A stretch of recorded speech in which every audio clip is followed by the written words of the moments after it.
You see, by being in the in-between places and by accepting that, there are cracks between all these things that allows you to move into all of them and embrace all of these things as being who I am. Well, now, what does all this have to do with being a Unitarian universalist at all? I think it has everything to do with it, if you ask me. Consider the name of our faith, Unitarian Universalism. Well, there's a mashup for you. Two previous separate faiths brought together both out of necessity and out of an understanding that in the cracks between the two, there is a way in which both can be embraced. Traditionally, a Unitarian is one who believes in the unity of God. It's a rejection of the Trinity embraced by most of Christianity. That's why they all think you're a heretic. It stands in relation to those other faiths and yet rubs up against it, and in some ways even challenges it. A universalist is one who believes in the essential goodness of God, a God who would not let any of his children suffer for eternity and would save and or embrace each and every one of them. In both faiths, there's really no need or reason for salvation or a savior. That work's already done.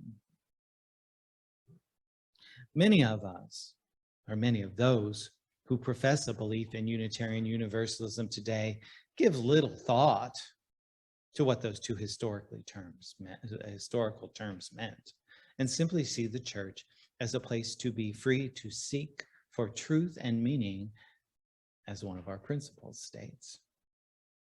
But we do this in community, and that's why we come together. We do this in community for perhaps a number of reasons. One reason we do this in community is to hold one another accountable. When someone says that UUs can believe anything you like, that is a lie. You can't believe just anything and be here comfortably. You know that because you've had visitors who ran out of this place because they know what you believe. We come together to help one another in our search for answers.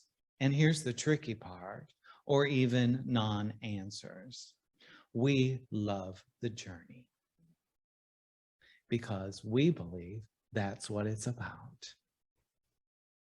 We have a sense of ethics, and we come together to covenant to conduct that search in a responsible manner.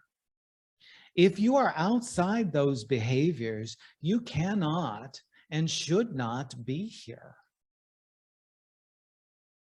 No one's leaving. Good. We also come together in community because we believe in the beloved community.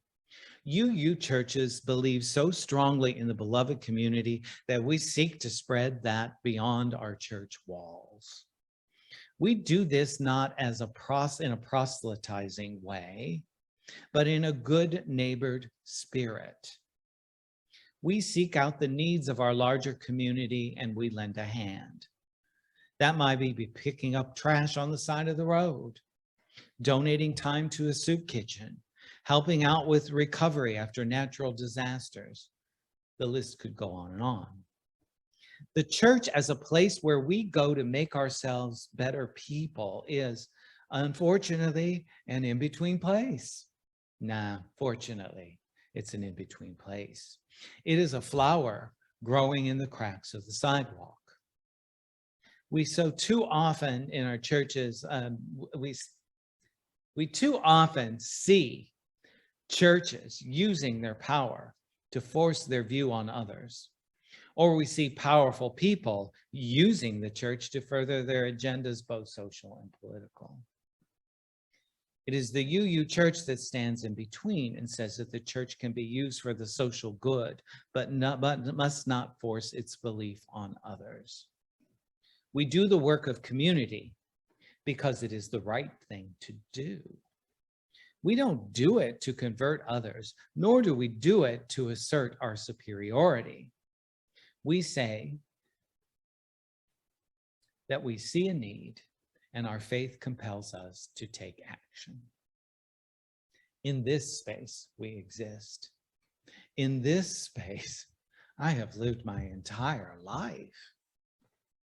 May we understand that by inhabiting these in-between spaces, we may see the world more clearly because we are not blinded by certainty in a world of uncertainty and constant flux. May we understand that we have much to give the world from this position. It may be uncomfortable to live in this space, and it may be difficult to explain, but by leaning into it and relaxing into it, we may just create a more comfortable, equitable, and loving world. And so may it be. Thank you. And so.